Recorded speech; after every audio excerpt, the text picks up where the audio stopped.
Welcome to Our Girl Relationships. On this channel, we discuss day-to-day problems people face in their lives. Let's start with the video. You know how there's always that one person in every single family that's weird enough for people to think he would be capable of ruining somebody's wedding and the most important and valuable memory of somebody's life? The only difference between every single family and my in-laws is the fact that they actually have a son who has done this, not once but twice. How impressive is that?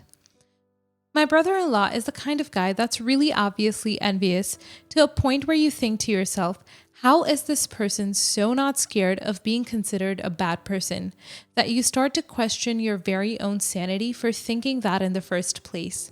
He's really smug and arrogant and always walks around criticizing and judging other people as if he was born incapable of being mistaken or misjudging or ever doing anything wrong in his entire life. And you know what the worst part about his collection of traits that actually disgusts me is? It's the fact that he is genuinely a smart person. He's the oldest of 5, and some might say, aka my husband, that he is absolutely the parents' favorite and the child that they would probably cover up murder for. And stories go around that my parents-in-law were actually concerned about him growing up to become a psychopath when he was a child because he was so into doing sadistic and questionable crap and causing harm to other kids his age and even offending and hurting adults that they jokingly said they considered enrolling him into a psychiatric hospital. But I know for sure that they were not joking about that, or they actually did consider it at some point or the other. I think all of this should be more than enough to introduce you into the nature of my brother-in-law, and should at least somewhat explain why I would rather not get married than to have him over at my wedding. He has literally ruined 2 of his younger siblings' weddings. His sister's wedding was ruined first, and then came his brother, who was ruined in a way quite similar to the first one. He offered to help out the sister in preparation for her wedding, as he really wanted to be involved in preparing to attend since she had no reason to believe anything other than that. Her and her husband assigned him with doing a few tasks here or there that he successfully proved himself to be competent in fulfilling. Towards the end, and as things started getting a little bit hectic, there was a problem with the venue that they had initially wanted to have the wedding at. So they decided on talking to the brother and asking him to call his friend who knows somebody who's a wedding planner and therefore probably could hook them up with venues that would be available and ready to go in short periods of time, even if it was slightly more expensive. They assigned him by calling the venue and booking it for the due date, considering that he had been the person that found the friend and the venue and kind of earned the honor of doing so. And he told them that he had actually had things sorted in place and didn't even tell them that things went wrong until the day that they went to the venue to start planning things out and seeing how everything will go the following day, aka the wedding day. They didn't realize that the venue wasn't actually for them until the manager came out and told them that they needed to leave because there was another couple coming in to set it up and prepare for their wedding, which was the one that was actually booked on paper.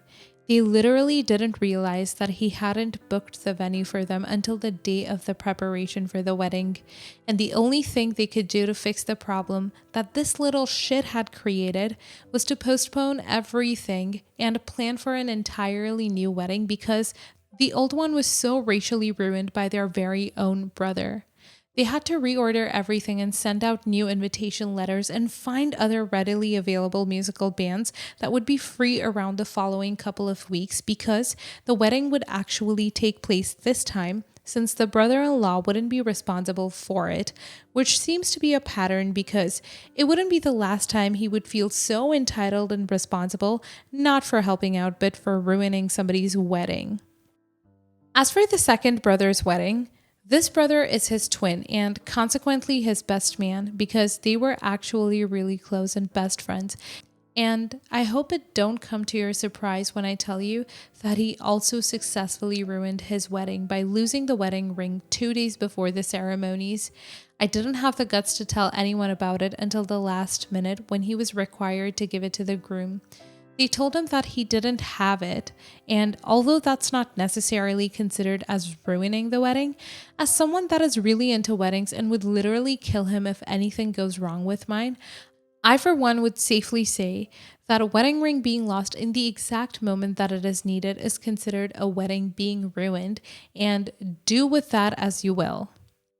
I'm not going to be cruel and say that he did everything on purpose, but this man is got to be responsible for something in the annulment of these two weddings that genuinely belong to his blood related siblings.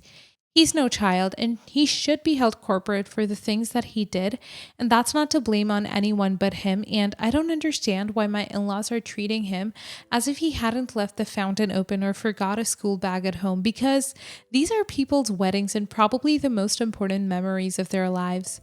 Ever since my fiance and I announced our engagement and told everyone when the wedding date is going to be, I noticed that my brother-in-law has been insinuating that he wanted to partake in perpetrating for the wedding. He even went to the extent of asking my fiance to let him get involved with the wedding planner that we had hired and help him out to, I guess, compensate for the F-ups that he had committed in the past. I'm absolutely not letting this douchebag that is my brother-in-law ruin my wedding just because other people can't seem to handle hurting his feelings a little bit or telling him the truth that he needs to hear. I told my husband that I don't want him anywhere near the process of prepping for my wedding, and I would very much like for him to be uninvited from it altogether, because even if the other two times that he successfully ruined his siblings' weddings were accidental, I don't want mine to be the third, and I'm willing to reject whoever it might take to ensure that. I'm absolutely not having any of this crap, no matter how much other people seem to be fond of catering to this grown-ass man's childish behavior. My husband told me that he's probably offering to help out because he feels guilty and he wants to make up for what he did in the past, and he should be granted the opportunity to do that, but I'm having none of it, and I'm willing to tell my parents-in-law that I'm uninviting their son because I don't want my wedding to be ruined, and my husband said that if that's what I wanted to do, then I should go forward because he just didn't want to get involved with jeopardizing his relationship with his parents or his siblings. I actually talked to my parents tonight and told them that I wanted to uninvite him considering he has a serious record of effing up weddings, and they got butthurt and offended that I was willing to do that and that I had the guts to ask them for something like this, even though I wasn't asking but rather telling.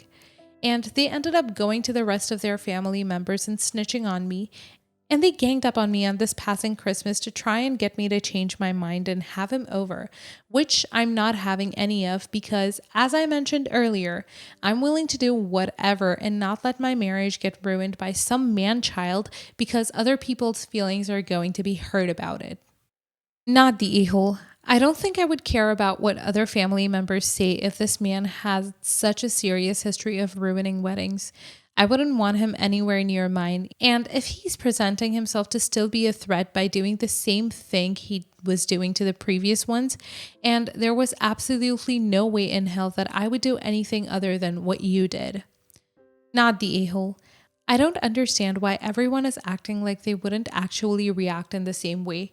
I think the reason they are being so irrational is because they have detached themselves from the incident and they feel like they're being good people by giving this man a second chance when they shouldn't, because like you said, he's not a child and his actions shouldn't be just excused because they think the world is made up of candy and flowers and people only do bad things accidentally and deserve a countless number of second chances. Not the a-hole. I love how your husband was like, yeah, I don't give a crap. You can invite or uninvite anyone. Handle the crap yourself and do whatever the hell you want because I'm only here for the snacks and dessert. Just kidding. Your in-laws are clearly crappy people and siding with him, even though it's obviously the right thing to do. Probably speaks more about them than it does about neither you nor your brother-in-law. Prioritize yourself and make sure that the best day of your life, it's just that, and don't give a crap about what anyone might think of you, because they're not going to be the focal point that you're gonna remember afterwards, but rather the quality of your wedding and to what extent you can enjoy it well. And since the previous experiences of the other siblings can't be described as good, there shouldn't be any reason for you to feel hesitation about excluding your brother in law and taking away his opportunity to ruin your experience. Next story. My 37 male husband, 49 male, has 2 kids, Tim 29 male and Jesse 25 male. Tim is the result of his mother getting hubby drunk at a high school graduation party after years of crushing on him. They never dated, no relationship. She admits this, and hubby only interacted with her to take care of Tim. Fast forward 4 years, she drops Tim off for his weekend and infant Jesse and never picks them up. Long and short of it, my husband got sole custody of Tim and she agreed to him adopting Jesse. She stayed out of their lives until Tim was 17 and she cleaned up her life. Awesome. Jesse wants nothing to do with her, but according to hubby, Tim has lived with her ever since they reunited. Hubby and I live on his family farm, us in one house, his parents in another on the property. Every time Tim comes to visit, he brings his mom with him, and it's usually a multi-day visit. First time I met her, she made a lot of out-of-place comments like, "Dear husband, better not try to date me while I'm here." Told Tim I was exactly his age. Few comments about me being a stay-at-home husband. Her dog begs at the table and steals food off plate, and everyone is supposed to just put up with it. My hubby basically ignores her and focuses on his son, as do his parents. Mother-in-law has said she basically tolerates her presence so she can see her grandson drama-free, and I get that. Here's where I might be the a-hole. Obviously, I have no say over what happens in in-laws' house, and that's fine. But these last few visits with her have just exhausted me mentally and emotionally. Tim is not disabled in any way, nor is his mom. She's not close with any of the family, so there's no concrete reason for her to tag along so much. Tim will come to our place to hang out and play games, and his mom always follows. They're currently visiting, and last night Tim wanted to come over and play, and his mom said she was coming too. I said no. Tim asked why not, and I told him that I don't want his mom in my house anymore. She always says inappropriate things no matter how many times hubby tells her to respect me, and he's an adult. His mother doesn't need to come chaperone, and frankly, she's not a major component of my husband's life that I would need to placate her. Tim called my husband at work to tell him what I said, and hubby agreed with me. Now Tim's mom's saying I'm an a-hole and interfering in their family. If Tim were disabled or a young child, I'd understand, but we're all adults. Am I the a-hole? They aren't a family, though. He'll abandon a child that wasn't his all along with their actual child. She's lucky her husband even speaks to her. Tim needs to accept the family he wanted as a child will never exist. It's impossible for several reasons. I'm gonna assume that Tim was never told the circumstances of his conception, or he's really out of touch with thinking somehow that assault is water under the bridge. If it is the first, it might be time for some hard truth. Not the a-hole. Not the a-hole, but everyone else is, especially your husband. His parents are for allowing her on the property at all. He's an adult and can come alone or not at all. Your husband for allowing her in your house at all. Your husband is telling her not to say things but not following through. He needs to be able to look at his son in the face and tell him that she may be his birth mother, but she abandoned him and his brother, and she is not welcome.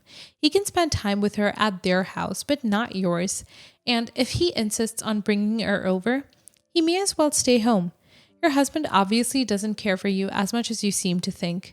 Allowing both his son and his ex-wife to treat you so badly without repercussions is wrong. Tim does not get to be an A to everyone else because his mother abandoned him. Next story. So just as a preface, my wife is on my side 100%. The issue is with her friend and her friend group. My wife's best friend lives about 19 hours away via car and came to stay with us for a month because they haven't seen each other since 2019. When she arrived, my wife wasn't home, so it was just her and I. I directed her towards the bedrooms and she put all her stuff in our room instead of our guest room. And when I asked, she said, I assumed we'd be sleeping in the same room and you would be sleeping in the guest room. I told her I wasn't leaving my room with my wife to the guest room. She told me she couldn't sleep alone, and my wife knew that, so she thought it wasn't a big deal. I told her to move her stuff to the guest room, and I went back to the office. My wife called me in about 10 minutes crying because, from what I gathered, friend texted their group chat berating me and talking about how much of an a-hole I was and how she was really crappy for marrying me, just being all around rude to my wife, even escalating it to personal jabs at my wife, saying it was a good thing she was infertile and we didn't have any kids, really mean things like that. I went to find her. She was still in our room playing on her phone in our bed. I grabbed her stuff and brought it to the front door and told her to get out. She begged me to let her stay the night because she just drove 15 hours, and I told her the things she said to my wife weren't all right and I wouldn't have her in my home. Where I feel like the a-hole is, I didn't care where she went. She ended up having to stay at the only hotel with availability about 2 hours away, and her car got broken into. Am I the a-hole for kicking her out? Why in the world would she think it was inappropriate to kick you out of your bed in your own home? Then, when a grown woman who, for some reason, can't sleep in a bed alone was told no, she began berating your wife in a group chat, not just saying how upset she was, but resorting to bringing up infertility. Why is your wife friends with this person? Not the a-hole, but that is one entitled lady. What the F? Like, seriously, what the F? Can't believe she told you to go to the guest room in your own damn house. It would be one thing if your wife discussed it with you first and came to an agreement, but she seriously tried to kick you out and then proceeded to lay in your bed on her phone, rage texting your wife. This is straight out of a TV show. You were right to kick her out and make her go to a hotel. Yeah, it sucks her car got broken into, but she could have avoided that by going to the guest room because she is a guest. Good for you for standing your ground.